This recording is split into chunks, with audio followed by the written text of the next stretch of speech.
आज धातु के प्रमुख तत्व हाइड्रोजन को पढ़ने वाले हैं।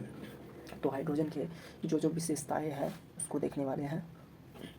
तो चलिए हाइड्रोजन को समझते हैं।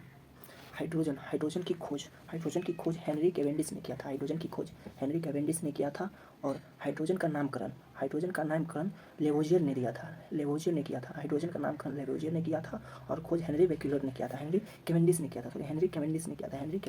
था। हाइड्रोजन रंगहीन, गंधहीन, स्वादहीन और उदासीन गैस है या अधातु है या तत्व है। तो हाइड्रोजन उदासीन, रंगहीन, स्वादहीन अधातु है। हाइड्रोजन रंगहीन, गंधहीन, स्वादहीन तथा उदासीन गैस है। हाइड्रोजन डाई एटॉमिक होते हैं यानी कि द्विपरमाणुक होते हैं। हाइड्रोजन द्विपरमाणुक होते हैं यानी कि हाइड्रोजन के एक अणु दो परमाणुओं से मिलकर बने होते हैं। तो हाइड्रोजन द्विपरमाणुक हो गए, डाई एटॉमिक हो गए। सबसे हल्का तत्व या अधातु या गैस कहे तो हाइड्रोजन ही है। सबसे हल्का तत्व हाइड्रोजन, सबसे हल्का अधातु हाइड्रोजन, सबसे हल्का गैस हाइड्रोजन। हाइड्रोजन का परमाणु संख्या 1 और हाइड्रोजन का एटॉमिक नंबर द्रव्यमान संख्या 1 mu होता है। कोई भी परमाणु यानी कि सभी परमाणु 3 मूल कण से मिलकर बने होते हैं। प्रोटॉन, न्यूट्रॉन और इलेक्ट्रॉन, प्रोटॉन, न्यूट्रॉन। लेकिन एकमात्र तत्व हाइड्रोजन दो मूल कण से मिलकर बने होते हैं। इलेक्ट्रॉन और प्रोटॉन के मिलकर बने होते हैं।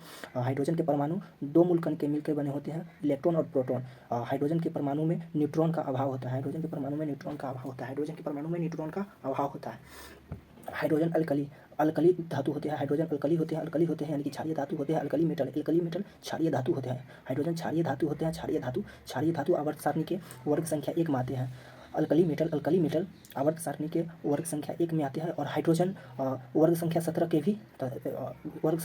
में भी आते हैं। हाइड्रोजन वर्ग संख्या 17 में भी आते हैं और वर्ग संख्या 1 में भी आते हैं। वर्ग संख्या 17 हाइड्रोजन तत्व कहते हैं। वर्ग संख्या 17 को हाइड्रोजन तत्व कहते हैं। वर्ग संख्या 17 में हाइड्रोजन तत्व आते हैं यानी कि हाइड्रोजन को हाइड्रोजन तत्व भी कहते हैं और क्षारीय धातु भी कहते हैं। क्षारीय धातु में भी आते हैं। लेकिन हाइड्रोजन अधातु है। हाइड्रोजन को धातु की संज्ञा क्यों दिया, मतलब क्षारीय धातु में क्यों रखे जाते हैं, वर्ग संख्या 1 में क्यों रखे जाते हैं? क्योंकि हाइड्रोजन का परमाणु संख्या 1 होती है, जिस कारण संयोजकता 1 हो जाती है। जिस भी तत्व की संयोजकता 1 होती है उसे वर्ग संख्या 1 में रखा जाता है। और वर्ग संख्या क्षारीय धातु होते हैं। इसलिए हाइड्रोजन को क्षारीय धातु में रखा जाता है। हाइड्रोजन प्लस आयन देते हैं। यानी कि धन आयन देते हैं। हाइड्रोजन धन आयन देते हैं और हाइड्रोजन धन आयन के साथ ऋण आयन भी देते हैं। इसलिए ऋण आयन हाइड्रोजन देते हैं तो इसको हैलोजन ग्रुप में रखा जाता है। वर्ग संख्या 17 में रखा जाता है। धन आयन देगा तो वो वर्ग संख्या 1 में रखा जाएगा क्षारीय धातु में। इसलिए हाइड्रोजन वर्ग संख्या 1 और 17 दोनों में रखे जाते हैं। और 17 वर्ग संख्या 17 में इसलिए और भी रखे जाते हैं क्योंकि हाइड्रोजन अधातु है। हाइड्रोजन अधातु है, इसलिए हाइड्रोजन में रखा जाता है। वर्ग संख्या 17 में रखा जाता है। और ये डाई एटॉमिक यानी कि द्विपरमाणुक हाइड्रोजन द्विपरमाणुक होते हैं, इसलिए उसे हाइड्रोजन ग्रुप में रखा जाता है। वर्ग संख्या 17 में रखा जाता है। हाइड्रोजन कहाँ उपलब्ध है? तो हाइड्रोजन 2 अवस्था में उपलब्ध है। मुक्त अवस्था में, लेकिन मुक्त अवस्था में अत्यंत कम होते हैं, मतलब लगभग होते ही नहीं है, अत्यंत कम होते हैं। हाइड्रोजन मुक्त अवस्था में अत्यंत कम होते हैं। यानी कि मुक्त अवस्था मतलब पृथ्वी पे यानी कि मुक्त अवस्था लिखा हुआ पृथ्वी यानी कि हाइड्रोजन पृथ्वी पर अत्यंत कम मात्रा में पाए जाते हैं। वही हाइड्रोजन संयुक्त अवस्था में बहुत अधिक पाए जाते हैं। हाइड्रोजन संयुक्त अवस्था में अत्यंत अधिक पाए जाते हैं, यानी कि बहुत अधिक पाए जाते हैं। वही मुक्त अवस्था में अत्यंत कम पाए जाते हैं। संयुक्त अवस्था में कैसे हाइड्रोजन पाए जाते हैं? जैसे जल H2O तो H हाइड्रोजन आ गए तो वही जल को विद्युत अपघटन करेंगे तो हाइड्रोजन अलग हो जाएगा, ऑक्सीजन अलग हो जाएगा तो हाइड्रोजन की प्राप्ति हो जाएगी। तो इसलिए संयुक्त अवस्था हो गया ना, जल में हाइड्रोजन पाए गए यानी कि संयुक्त अवस्था में हाइड्रोजन पाए गए। हाँ, मुक्त अवस्था में तो हाइड्रोजन होते ही नहीं है, मतलब अत्यंत कम अवस्था में होते हैं। और मुक्त अवस्था में कम हो गए मतलब सबसे कम पाए जाते हैं हाइड्रोजन। लेकिन ब्रह्मांड के दृष्टिकोण से देखें तो हाइड्रोजन अत्यंत अधिक पाए जाते हैं, मतलब बहुत अधिक पाए जाते हैं। हाइड्रोजन की मात्रा सबसे अधिक होती है, सभी गैसियों से अधिक हाइड्रोजन ब्रह्मांड में पाए जाते हैं। ब्रह्मांड यानी कि पूरे ब्रह्मांड ऊपर, पृथ्वी से ऊपर, मतलब पूरा ब्रह्मांड में बोले तो हाइड्रोजन गैस सबसे अधिक पाए जाते हैं। लेकिन मुक्त अवस्था में बोले तो सबसे कम पाए जाते हैं, यानी अत्यंत कम पाए जाते हैं, अत्यंत कम पाए जाते हैं। हाइड्रोजन अत्यंत ज्वलनशील है। हाइड्रोजन अत्यंत ज्वलनशील है। हाइड्रोजन अत्यंत ज्वलनशील है।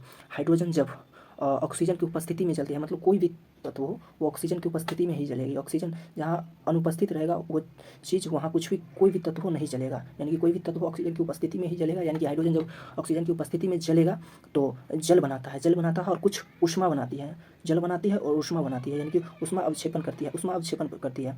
जब हाइड्रोजन जलता है तो जल का निर्माण करता है और ऊष्मा अवक्षेपण करता है, यानी कि ऊष्मा प्रदान करता है, निकालता है। और जब हाइड्रोजन जलता है तो हाइड्रोजन का फ्लो, यानी कि जो लौ होता है ना, जो जलता है, जैसे गैस जलाते हैं तो नीला दिखाई देता है, एलपीजी जलाते हैं तो नीला उसका लौ दिखाई देता है, उसी प्रकार ठीक हाइड्रोजन जब जलाते हैं तो उसका भी लौ नीला दिखाई देता है। लेकिन वास्तव में बोले तो हाइड्रोजन रंगहीन है। लेकिन हाइड्रोजन का लौ नीला होता है। हाइड्रोजन रंगहीन होते हैं। हाइड्रोजन का लौ, यानी कि जलाते हैं उस वक्त हाइड्रोजन का लौ नीला होता है, लेकिन हाइड्रोजन रंगहीन होते हैं। हाइड्रोजन का मेल्टिंग पॉइंट यानी कि द्रवनांक। हाइड्रोजन का मेल्टिंग पॉइंट यानी कि द्रवनांक 14 केल्विन होते हैं। यानी कि उसको डिग्री सेल्सियस में निकाला जाए तो 275 में से 14 घटा देंगे तो 259 75 माइनस 14, हाँ 259 डिग्री सेल्सियस माइनस में आ जाएगा। यानी कि मेल्टिंग पॉइंट यानी कि कथनांक, हाइड्रोजन का कथनांक यानी कि मेल्टिंग पॉइंट माइनस में 259 आ जाएगा, 259 डिग्री सेल्सियस आ जाएगा। वही बॉइलिंग पॉइंट यानी कि कथनांक बोले तो 20 केल्विन और डिग्री सेल्सियस में निकालेंगे। 20 केल्विन को डिग्री सेल्सियस में निकालेंगे तो 275 डिग्री सेल्सियस में से 20 घटा देंगे, यानी कि 275 में 20 घटा देंगे तो डिग्री सेल्सियस में आ जाएगा। तो 20 घटा देंगे तो कितना आ जाएगा, हाँ 253, हाँ -253 degree Celsius, -253 degree Celsius boiling point यानी कि कथनांक हो जाएगा। हाँ, हाइड्रोजन जब गैसीय अवस्था में हो तो उसे जब 14 केल्विन पे गर्म किया जाता है, 14 केल्विन दिया जाता है, प्रदान किया जाता है, तो वह लिक्विड फॉर्म में, हाइड्रोजन लिक्विड फॉर्म में परिवर्तित हो जाती है। लिक्विड फॉर्म यानी कि द्रव में परिवर्तित हो जाती है। 14 केल्विन जब दिया जाए गैस को, हाइड्रोजन जब गैस की अवस्था में हो उसे 14 केल्विन ताप दिया जाए, ताप यानी कि मेल्टिंग पॉइंट दिया जाए, वो लिक्विड फॉर्म यानी कि द्रव में परिवर्तित हो जाएगी।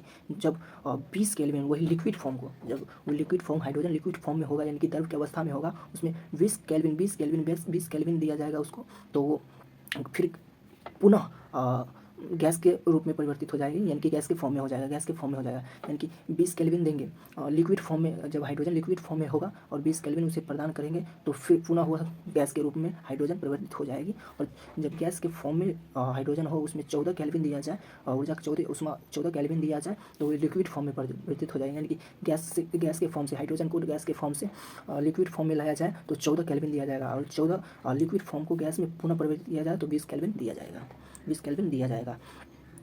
हाइड्रोजन जल में अत्यंत घुलनशील होते हैं, कम घुलनशील होते हैं। हाइड्रोजन जल में अत्यंत कम घुलनशील होते हैं। हाइड्रोजन जल में अत्यंत कम घुलनशील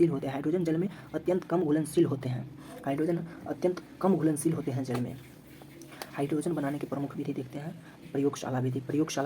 हाइड्रोजन बनाने में प्रयोगशाला विधि में जिंक में जब सल्फ्यूरिक अम्ल यानी कि H2SO4 जिंक में जब H2SO4 सल्फ्यूरिक अम्ल तनु के रूप में मिलाया जाता है तो हाइड्रोजन गैस मुक्त होता है।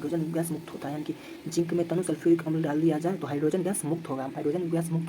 लेकिन इसे सावधानीपूर्वक किया जाता है, तो सावधानी को देखते हुए जिंक पूरी तरह से शुद्ध ना हो, जिंक पूरी तरह से शुद्ध ना हो, जिंक पूरी तरह से शुद्ध ना हो, और जो सल्फ्यूरिक अम्ल H2SO4 सल्फ्यूरिक अम्ल डालते हैं वो सांद्र ना हो, यानी कि तनु के रूप में हो, सांद्र के रूप में ना हो। सल्फ्यूरिक अम्ल तनु के रूप में हो, सांद्र के रूप में ना हो। यदि सांद्र के रूप में डाल देंगे तो वहाँ हाइड्रोजन गैस मुक्त नहीं होगा, वहाँ सल्फर डाइऑक्साइड गैस मुक्त होगा। सल्फर डाइऑक्साइड गैस मुक्त होगा और सल्फर डाइऑक्साइड अत्यंत दुर्गंधहीन और विषैली गैस होती है। सल्फर डाइऑक्साइड अत्यंत दुर्गंधहीन यानी कि महकता है, सो दुर्गंधहीन और विषैली यानी कि विष के समान होता है, विष के समान गैस होता है। औद्योगिक विधि हाइड्रोजन बनाने की औद्योगिक विधि कोक को जब गर्म किया जाता है, कोक को जब गर्म करके लाल तप्त किया जाता है, कोक यानी कि कार्बन के अप्रूप कोक को जब गर्म करके लाल तप्त के रूप में परिवर्तित किया जाता है, तब उसमें जल का भाप प्रवाहित करते हैं। जब उसमें जल का भाप प्रवाहित करते हैं तो वाटर गैस का निर्माण होता है। वाटर गैस कार्बन मोनोऑक्साइड और हाइड्रोजन का मिश्रण है। वाटर गैस कार्बन मोनोऑक्साइड और हाइड्रोजन का मिश्रण होता है। और जब वाटर गैस बन जाता है तो वाटर गैस से हाइड्रोजन को अलग कर देते हैं। वाटर गैस से हाइड्रोजन को अलग कर देते हैं। लेन विधि में लोहा को अत्यंत गर्म कर देते हैं और फिर वही विधि मतलब जल के भाप से प्रवाहित कर देते हैं। लोहा को गर्म करके जल के भाप से प्रवाहित कर जाते हैं तो हाइड्रोजन गैस मुक्त हो जाता है। और औद्योगिक विधि में तीसरा विधि देखते हैं। जल का विद्युत अपघटन कर सबसे ज़्यादा वर्तमान समय में उपयोगी विधि है। यानी कि जल का विद्युत अपघटन विधि से जो हाइड्रोजन बनाए जाते हैं वो अभी वर्तमान में अत्यंत उपयोगी है। मतलब इसी विधि से जल का विद्युत अपघटन करके हाइड्रोजन बनाते हैं। ये विधि अभी वर्तमान समय में अत्यंत उपयोगी विधि है। जल को विद्युत अपघटन करेंगे यानी कि एक प्रक्रिया होती है ऐसे विद्युत अपघटन।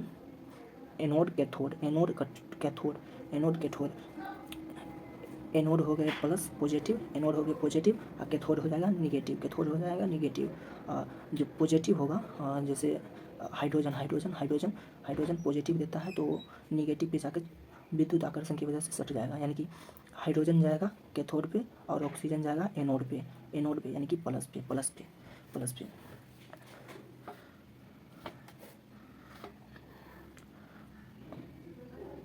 हाइड्रोजनीकरण एक हो गया हाइड्रोजनीकरण, ये अलग से पॉइंट हो गया। हाइड्रोजनीकरण क्या होता है ये क्वेश्चन में पूछा जाता है। हाइड्रोजनीकरण जब वनस्पति तेल में हाइड्रोजन गैस की मदद से और 473 केल्विन ताप पर जिसमें अवकारक के रूप में निकेल मिलाया जाता है, उसको हाइड्रोजन को 473 केल्विन पर ताप पर गर्म करके एकदम परिवर्तित वनस्पति घी में किया जाता है। यानी कि वनस्पति तेल को परिवर्तित वनस्पति घी में किया जाता है। वनस्पति तेल असंतृप्त है। असंतृप्त वसा है। असंतृप्त यानी कि खाने योग्य, जो भोजन के रूप में खाएंगे तो मतलब दुष्प्रभाव नहीं होगा। असंतृप्त वसा। वनस्पति घी संतृप्त वसा है। यानी कि संतृप्त वसा वे वसा जो खाने योग्य नहीं होते हैं वो संतृप्त वसा होते हैं। खाने योग्य वसा असंतृप्त, और खाने योग्य नहीं होते वो संतृप्त वसा। यानी कि घी जो गाय के घी या वनस्पति कोई भी जंतु के घी होते हैं वो भी संतृप्त होते हैं, जो खाने योग्य नहीं होते हैं। उसको ज़्यादा खाएंगे तो कोलेस्ट्रॉल बीमारी होती है, उससे अधिकतर ज़्यादा खाने पर ग्रसित होती है। मतलब मिनिमम मतलब एकदम मिनिमम से मिनिमम मात्रा में खाने पर कोई हानिकारक नहीं होती है, आराम से खा सकते हैं। लेकिन अत्यधिक यानी कि मैक्सिमम यूज करने लगे तो कोलेस्ट्रॉल यानी कि एक कोलेस्ट्रॉल होती है जिसे आमतौर पर पथरी भी कह सकते हैं, पथरी ही कहते हैं। पथरी की समस्या से ग्रसित हो जाते हैं। तो इसलिए घी का सेवन कम से कम करना चाहिए। एक पॉइंट है हाइड्रोजन का अधिधारण।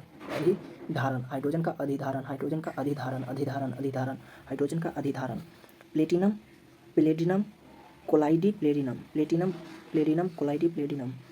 प्लेटिनम के अणु या कोलाइडी प्लेटिनम के अणु जब कोई भी वसा में या कुछ भी में डाला जाता है, वसा क्या दिया है, हाइड्रोजन जहाँ पैक हो, हाइड्रोजन गैस जहाँ पैक हो वहाँ पे प्लेटिनम के अणु या कोलाइडी प्लेटिनम के अणु डाले जाते हैं तो बहुत अधिक मात्रा में वो हाइड्रोजन को अवशोषित कर लेते हैं। ये प्लेटिनम बहुत अधिक मात्रा में हाइड्रोजन को अपनी ओर आकर्षित कर लेते हैं, यानी कि अवशोषित कर लेते हैं और हाइड्रोजन को अपने में समाहित कर लेते हैं। हाइड्रोजन को अपने में समाहित कर लेते हैं, जिस कारण उस प्लेटिनम को निकालेंगे तो उसमें हाइड्रोजन समाहित होगी और उस प्लेटिनम यानी कि अधिधारित हाइड्रोजन होगा, प्लेटिनम में अधिधारित हाइड्रोजन होगा, उसको अलग करने के लिए उसमें उसको जो अधिधारक जो तत्व है प्लेटिनम, उसको गर्म करेंगे और गर्म करके हाइड्रोजन गैस मुक्त करेंगे, गर्म करके हाइड्रोजन गैस मुक्त करेंगे। और जो हाइड्रोजन गैस अधिधारण से निकलेंगे, अधिधारण से प्राप्त होंगे, वो अत्यंत अवक्रियाशील हो जाएंगे। अत्यंत, ऐसे तो हाइड्रोजन अवक्रियाशील है ही, लेकिन जब अधिधारण की प्रक्रिया से निकालेंगे, यानी कि प्लेटिनम को गर्म करके निकालेंगे, तो वो हाइड्रोजन अत्यंत अवक्रियाशील हो जाएगा, वो हाइड्रोजन अत्यंत अवक्रियाशील हो जाएगा, वो हाइड्रोजन अत्यंत अवक्रियाशील हो जाएगा। हाइड्रोजन को भविष्य का ईंधन कहा जाता है, हाइड्रोजन को भविष्य का ईंधन कहा जाता है, हाइड्रोजन को भविष्य का ईंधन कहा जाता है। क्यों? हाइड्रोजन सबसे अधिक ऊष्मीय मान होता है, हाइड्रोजन का सबसे अधिक ऊष्मीय मान होता है, हाइड्रोजन का सबसे अधिक ऊष्मीय मान होता है, यानी कि 150 केल्विन जूल, हाँ 150 केल्विन जूल पर ग्राम, यानी कि एक ग्राम हाइड्रोजन में 150 केल्विन जूल ऊर्जा की प्राप्ति होती है। वही पेट्रोल हो गया, एक ग्राम में 80 केल्विन जूल ऊर्जा प्राप्ति होती है पेट्रोल में, एक ग्राम पेट्रोल में लगभग 80 केल्विन जूल ऊर्जा प्राप्ति होती है। वही हाइड्रोजन में, एक ग्राम हाइड्रोजन में 150 केल्विन जूल की प्राप्ति होती है। इसलिए हाइड्रोजन को भविष्य का ईंधन कहा जाता है। जब जल का विद्युत अपघटन करते हैं तो हाइड्रोजन कैथोड पर आते हैं और ऑक्सीजन एनोड पे आते हैं, हाइड्रोजन और ऑक्सीजन, यानी कि जब हाइड्रोजन को ऑक्सीजन से जलाकर या जला ही के, जब हाइड्रोजन जलेगा ऑक्सीजन की उपस्थिति में, हाइड्रोजन जब जलेगा तो ऑक्सीजन की उपस्थिति में ही जलेगा, तो हाइड्रोजन जब जलेगा तो जल का निर्माण करेगा और ऊष्मा का निर्माण करेगा,